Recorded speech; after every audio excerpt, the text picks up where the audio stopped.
एक बहुत ही अच्छा फुटबॉल मैनेजर, उसकी दुनिया टूट जाती है। ऐसा लगता है आसमान गिर गया सर पे जब उसे पता चलता है कि उसकी छोटी सी बच्ची को बोन कैंसर है। कुछ साल पहले 2019 में वो अपनी बच्ची को इस बीमारी के चलते खो देता है। बहुत ही एक रेयर तरीके का डिसऑर्डर होता है ये। और ऐसा लगता है कि अब सब खत्म हो गया, अब उसकी लाइफ का कोई पर्पस नहीं बचा है। तो फुटबॉल मैनेजमेंट तो क्या, कोई भी चीज़ अब उसके लिए करना नामुमकिन है। मन ही नहीं लग रहा, कैसे करेगा अपनी बच्ची को जो खोया है। लेकिन अपने आप को पिकअप करता है, किसी तरीके से फुटबॉल सीन में वापस आने की कोशिश करता है। पहले स्पेन को मैनेज करता है और एक ट्रांजिशन वाली स्पेन को अच्छा परफॉर्म कराता है। यूरोज़ में, वर्ल्ड कप में उनको लीड करता है। पीएसजी का मैनेजर बनता है और पीएसजी को क्वाड्रुपल जिताता है। वो ट्रॉफी जिताता है जो पीएसजी की ओनरशिप इतने सालों से जीतना चाह रही थी। जब इस मैनेजर से पूछा गया कि आप किस तरीके से याद करते हैं अपनी बच्ची को और किस तरीके से देखते हैं आप ये फाइनल, तो उन्होंने बहुत ही अच्छी बात कही कि आई नो कि मेरी बच्ची फिज़िकली मौजूद नहीं है मेरे पास, बट वो मेरे थॉट्स में है, मेरे साथ हमेशा है। और स्पिरिचुअली वो मौजूद होगी स्टेडियम में जब मैं अपनी टीम को लीड करूंगा, और ये फाइनल मैं अपनी बच्ची के लिए जीतूंगा। ये प्रॉमिस किया इस मैनेजर ने और इस प्रॉमिस पे डिलीवर किया। ये कहानी है दोस्तों लुइस एनरिके की। बहुत ही इमोशनल स्टोरी, बहुत ही इंस्पिरेशनल स्टोरी। अगर एक बाप अपनी छोटी सी बच्ची को खो देता है, वो भी एक बीमारी के चलते जिसके बारे में वो कुछ नहीं कर सकता, तो बहुत मुश्किल होता है ऐसे इमोशनल सेटबैक से वापस आना। लेकिन जैसे स्पोर्ट्स होता है, आपको कमबैक करने का एक मौका देता है, आपका टेस्ट करता है कैरेक्टर की कितनी जान है आपके अंदर, गिरने के बाद आप कितनी जल्दी वापस उठ सकते हैं। और लुइस एनरिके ने वही करके दिखाया। लुइस एनरिके पे दोस्तों एक नैरेटिव चलता है कि जो बार्सिलोना के साथ सक्सेस अचीव की थी लुइस एनरिके ने, वो इसलिए की थी क्योंकि उनके पास हिस्ट्री का सबसे अच्छा अटैक था। मेसी, सुआरेज, नेमार, उनके पीछे मिडफील्ड थी, शावी, इनिएस्टा, बुस्केट्स, रैकिटिच। पीछे डिफेंस लाइन भी बहुत अच्छी थी, जिरार्ड, पीके, डानी अल्वेज, जॉर्डी अल्वा, इस तरीके के प्लेयर्स खेलते थे। तो कभी भी ना उनको ड्यू नहीं मिलता था, उनको वो रिस्पेक्ट नहीं मिलती थी जो वो डिजर्व करते थे। और हमेशा इस चीज़ के चलते उनके अंडरमाइन किए जाते थे अचीवमेंट्स की। नहीं यार, इनके पास तो टीम्स हमेशा अच्छी होती थी। आज जब वो पीएसजी के मैनेजर बने, और पीएसजी के साथ नैरेटिव क्या है कि ये क्लब कुछ भी कर ले, ये चैंपियंस लीग नहीं जीत पाएगा, क्योंकि इस क्लब ने सब कर लिया। पैसा फेंक के देख लिया, सुपरस्टार बेस प्रोजेक्ट बना के देख लिया, यंगस्टर्स पे 100 मिलियन खर्च कर दिए, लेकिन तब भी कुछ नहीं हो पा रहा। Enter Luis Enrique. Luis Enrique क्या करते हैं, बैठते हैं ओनरशिप के साथ और कहते हैं कि मुझे फ्री रेन चाहिए, मुझे आप चाबी दो इस क्लब की और भूल जाओ। हर पोजीशन में एक अच्छा प्लेयर साइन किया जाता है, वो प्लेयर साइन किया जाता है जो ज़रूरत है। सुपरस्टार बेस प्रोजेक्ट से पीएसजी थोड़ा सा दूर हटती है, और उसके बाद लुइस एनरिके वो डिलीवर करके दे देते हैं पीएसजी को, जो आज की तारीख में सारे फुटबॉल क्लब के फैंस चाहते हैं कि उनका क्लब करे। जो भी पॉसिबल ट्रॉफीज थी इस सीजन, वो सारी जीत ली हैं लुइस एनरिके ने पीएसजी के साथ। And what a performance in the final. अगर हम पीएसजी की बात करें ना, तो आप देख सकते हैं कि बहुत सालों से है ना पीएसजी कंसिस्टेंटली सेमीफाइनल और फाइनल खेल रही है। जैसे 2020 में उन्होंने फाइनल खेला था, 2021 में भी वो सेमीफाइनल में गए थे, लास्ट सीजन भी वो सेमीफाइनल में गए थे। तो आई थिंक पिछले 5 या 6 सीजन्स में 3-4 बार वो सेमीफाइनल, फाइनल, सेमीफाइनल, फाइनल में तो पहुंचे ही हैं। तो कोई क्लब जब कंसिस्टेंटली इतना आगे तक जा रहा है ना इस कंपटीशन में, तो रेस्ट अश्योर्ड कि वो कभी ना कभी जीत ही जाएगा, अगर उनका रिक्रूटमेंट सही रहता है और सही तरीके का मैनेजर उनके पास होता है। चेल्सी के लिए भी ये बहुत कहा जाता था। जो नए फुटबॉल फैंस हैं मैं उनको बताना चाहता हूँ, क्योंकि चेल्सी एक ऐसा क्लब है जिसने ये पूरा लैंडस्केप चेंज किया कि आप पैसा खर्च करके एक सुपर टीम बना सकते हैं।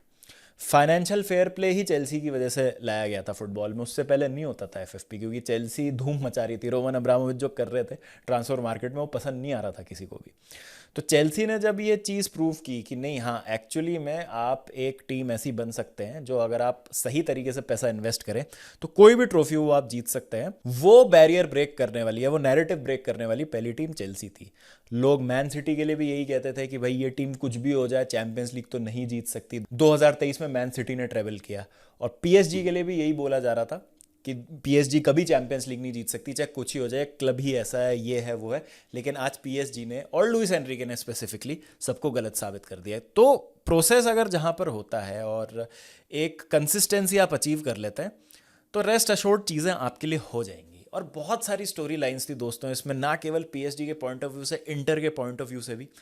और जो फाइनल हुआ है, आई थिंक इससे ज़्यादा वन साइडेड फाइनल मैंने तो आज तक नहीं देखा। हिस्टोरिकली भी हो सकता है, स्टेटिस्टिकली भी हो सकता है कि चैंपियंस लीग एरा में 92 के बाद से ये सबसे ज़्यादा हैवी डिफीट हो एक चैंपियंस लीग फाइनल में, 5-0।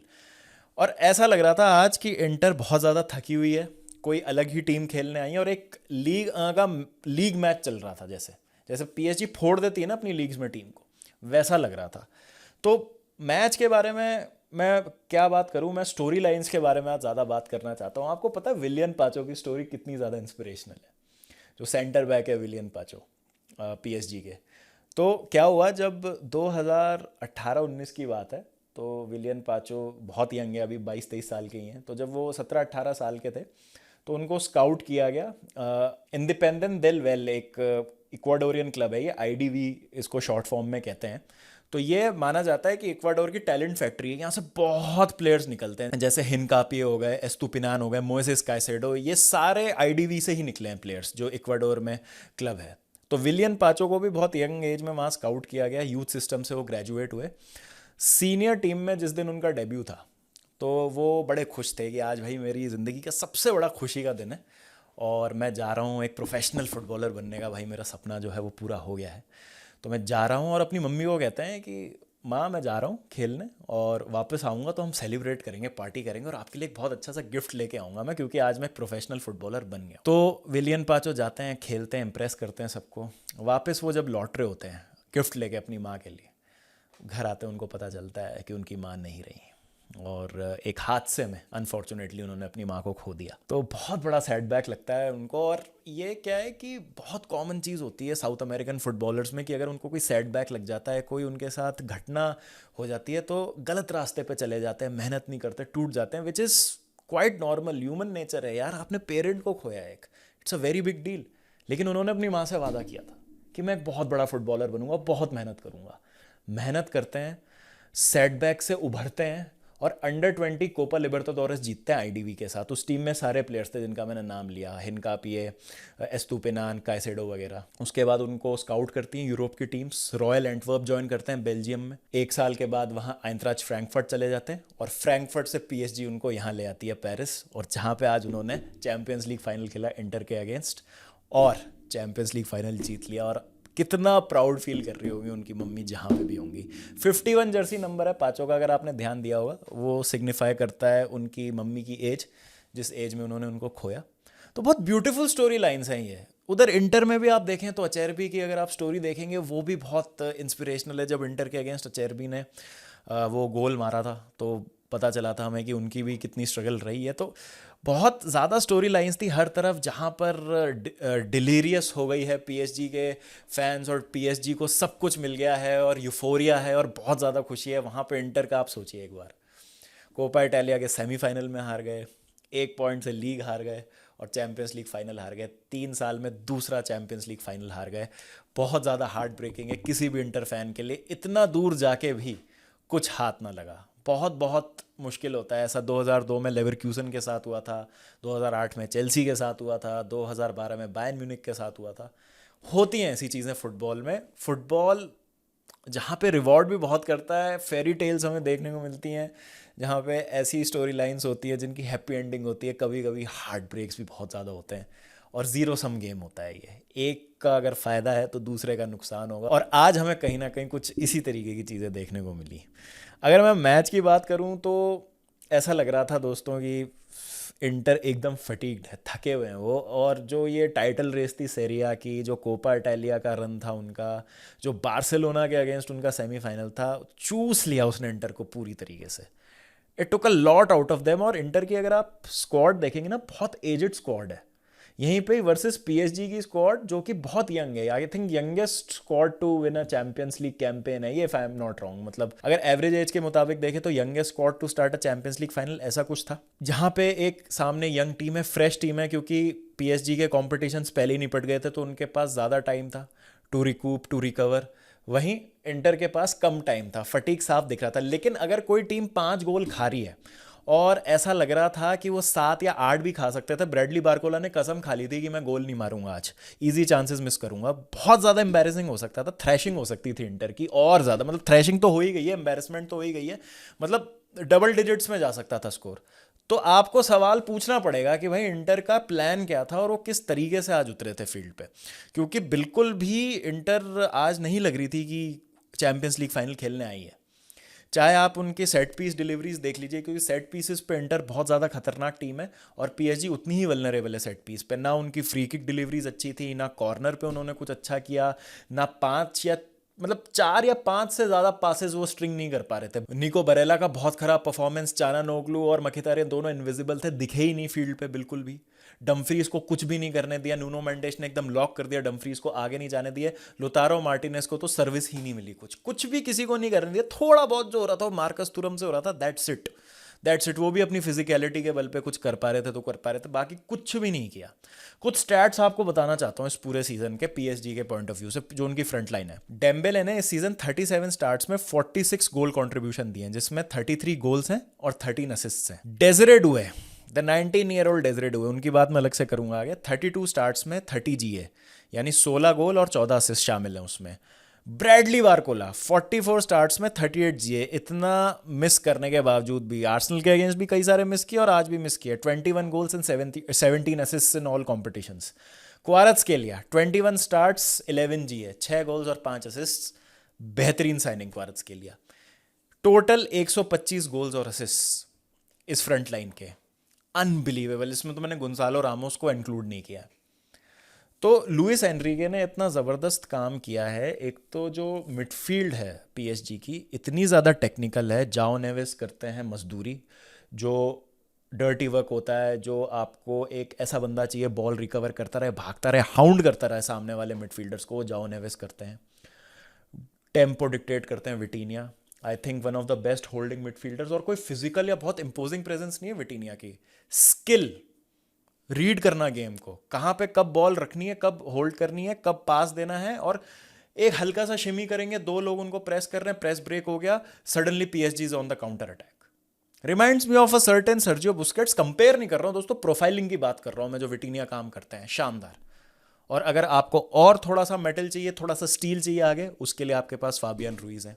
टेक्निकलिटी के साथ फिजिकलिटी भी प्रोवाइड करते हैं वो आगे, और जो ग्लू है मिडफील्ड और फॉरवर्ड लाइन का, वो प्रोवाइड करते हैं फाबियन रुइज। फॉरवर्ड लाइन की बात करूं, ब्रैडली बारकोला को बेंच कर दिया डेजरे डुए ने। I think lamin Yamal, Jamal मूसियाला और डेजरे डुए ऐसे प्लेयर्स हैं जो जॉय ऑफ वॉचिंग फुटबॉल को जिंदा रखे हैं।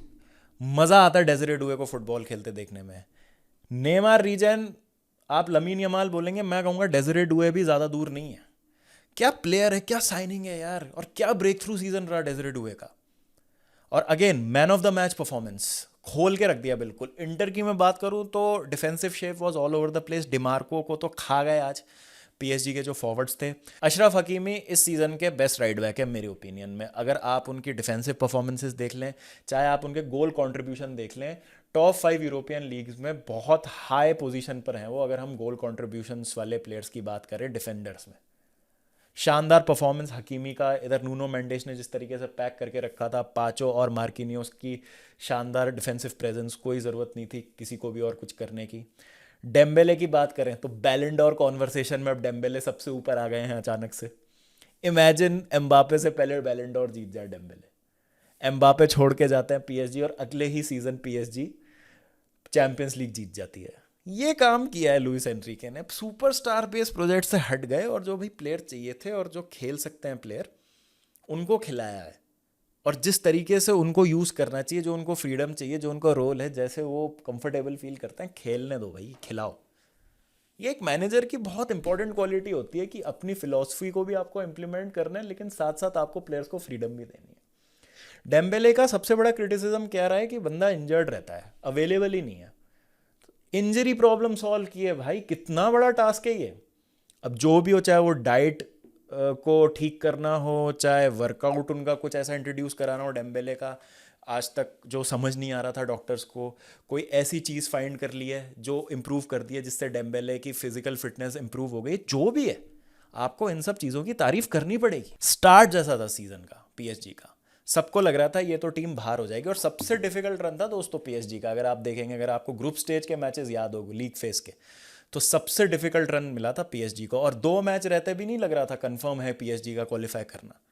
लेकिन वहाँ पे एक खराब स्टार्ट को संभाला, जैसे तैसे क्वालिफाई किया उन्होंने, और उसके बाद तो फिर वो एक अनस्टॉपेबल रन पे चले गए और कन्विंसिंगली उन्होंने सारे मैच जीते नॉकआउट्स के। तो चाहे वो लिवरपूल को हराना हो, भले ही उन्होंने पेनल्टीज में हराया लिवरपूल को, लेकिन परफॉर्मेंस बहुत कन्विंसिंग थी। फर्स्ट लेग में तो कैसे नहीं जीते समझ नहीं आया। उससे पहले आई थिंक उन्होंने स्टारुआ ब्रेस्टुआ को मारा था प्लेऑफ में, फिर उन्होंने आर्सेनल को फोड़ा, और बिल्कुल मतलब बुरी तरीके से आज डोमिनेट किया इंटर को। आई थिंक जो एस्टन विला वाला मैच था वो काफ़ी क्लोज गया था उनके लिए, बाकी उन्होंने सारे मैच कन्विंसिंगली जीते और डिजर्विंग विनर्स हैं चैंपियंस लीग के। तो कोई अगर ये कह रहा है कि नहीं ये नहीं है वो नहीं है, भाई उन्होंने सारी प्रीमियर लीग टीम्स को हराया जो भी उनके पाथ में था, इंग्लिश चैंपियंस को हराया, डिफिकल्ट टीम्स को हराया, और जगह बनाई अपनी फाइनल में। और वहाँ पे इंटर को जो फेवरेट्स थे बहुत लोगों के, उनको 5-0 हराया, जो कि 7-0 8-0 हो सकता था। तो ये पीएसजी की बहुत ही अमेजिंग विन है ये, आप इसको अंडर प्ले नहीं कर सकते बिल्कुल भी। और उसके साथ साथ उन्होंने सारी अपनी डोमेस्टिक ट्रॉफीज भी जीती। अब ये नया फॉर्मेट है, ये पीएसजी के लिए काम कर गया, क्योंकि अगर पुराना फॉर्मेट होता जहाँ आप सिर्फ 6 मैच खेलते हैं और वहाँ पे आप 3 या 4 मैच हार जाते तो आप नॉकआउट हो जाते हैं। हाँ, वहाँ पे ये है कि आपके 2 जो ऑपोजिशन होते हैं रिलेटिवली हल्के होते हैं, तो आपके पास चांस रहता है। बट स्टिल ये नए फॉर्मेट को हमको थैंक यू बोलना चाहिए कि हमें इतने सारे अच्छे मैचेस देखने को मिले, और जो डिजर्विंग टीम्स हैं वो एंड तक पहुंची, और जो एक्चुअली में डिजर्व करता था वो जीता। ऐसा नहीं है कि हर बार जो जीतता है वो अनडिजर्विंग जीतता है, बट जो पाथ था वो और ज़्यादा मुश्किल था। तो हार के भी आपको कमबैक करने का ऑप्शन मिला, एंड पीएसजी ने जिस तरीके से पूरा सीज़न खेला है काबिल तारीफ़ है, और लुइस एनरिको को उसका बहुत बहुत क्रेडिट जाता है। What a story. इंटर की 1 मिनट में बात करना चाहता हूँ। अगेन डिसअपॉइंट कर दिया इंटर ने अपनी परफॉर्मेंस से, लेकिन अगेन वही वाली बात, अगर आप फटीक बोलें या जो भी आप बोलें कि भाई वो स्क्वाड सस्टेन नहीं कर पाई जो इंटेंसिटी थी पीएसजी की, 5-0 नहीं हार सकते यार आप। ऐसी टीम जिसने लीग फेज में सिर्फ 2 गोल कंसीड किए थे, वो टीम आके 5 गोल खा रही है फाइनल में यार। तो कुछ तो गड़बड़ हुई यार, टैक्टिकली बुरी तरीके से आउटप्ले हो गए सिमियोन इंजागी। और ये एक बहुत इंपॉर्टेंट मोमेंट हो सकता था इंटर की हिस्ट्री में, क्योंकि सीरिया लोग इतना देखते नहीं हैं और उस लीग की पीआर इतनी ज़्यादा है नहीं। तो सीरिया का अच्छा होना, फिर से क्लब्स में थोड़ा सा फाइनेंशियल इंजेक्शन आना, थोड़ा सा फ्लो आना पैसे का, ये बहुत ज़रूरी था, और ये होता मुमकिन अगर आज इंटर जीतती। बट वो हुआ नहीं, और अब बहुत मुश्किल है क्योंकि कई सारे प्लेयर्स एजेड हो चुके हैं, they are not in their prime. कुछ प्लेयर्स जाएंगे क्योंकि दूसरे क्लब्स आएंगे उनको खरीदने के लिए। सिमियोन इंजागी का खुद अल हिलाल से लिंक आ रहा है। तो यू नेवर नो कि अब इंटर का फ्यूचर क्या होगा, कैसे होगा, बहुत मुश्किल है। तो ये एक बहुत इंपॉर्टेंट मैच था इंटर के लिए, जो मुझे लगता है कि और उनको बेटर करना चाहिए था, जहाँ पर उन्होंने अच्छा नहीं खेला बिल्कुल भी। And PSG are the deserving winners. तो क्या बैलन डोर जीतेंगे दोस्तों उस्मान डेम्बेले? ये मुझे आप बताइए कमेंट सेक्शन में, क्या लग रहा है आपको। और सो फनी मैन कि इतने खतरनाक प्लेयर हैं अभी वर्ल्ड फुटबॉल में, मतलब लास्ट सीजन तक भी अगर आप देखें तो टॉप फुटबॉलर्स आप बताइए कौन है अभी, ठीक है? Lamine Yamal, Raphinha, Mbappe, Vinicius Junior, Harry Kane, और Lautaro Martinez, Erling Haaland, Mohamed Salah, बहुत बहुत प्लेयर हैं, मतलब नाम अभी आ नहीं रहे एकदम से दिमाग में, मैं बहुत प्लेयर्स के नाम मिस कर रहा हूँ, आई एम प्रीटी श्योर। इन सब प्लेयर्स पे उस्मान डेम्बेले पहले जीत जाए बैलन डोर। क्रेजी है भाई, crazy how things change in football. कितनी जल्दी फुटबॉल में चीज़ें चेंज होती है ना, इस सीज़न ने हमें बता दिया। तो देखते हैं क्या होता है। तो again a brilliant season, thank you so much for joining us. और I know club world cup अभी बचा है, लेकिन यूरोपियन सीज़न ख़त्म हो गया दोस्तों, तो दिल से आभारी हूँ। फिर से एक सीज़न बहुत अच्छा रहा, बहुत सपोर्ट किया आपने, इसी तरीके से अपना प्यार बरसाते रहिए। और huge congratulations to all the PSG fans. Celebrate कीजिए, ये दिन आपका है। एंड आले आले पाई।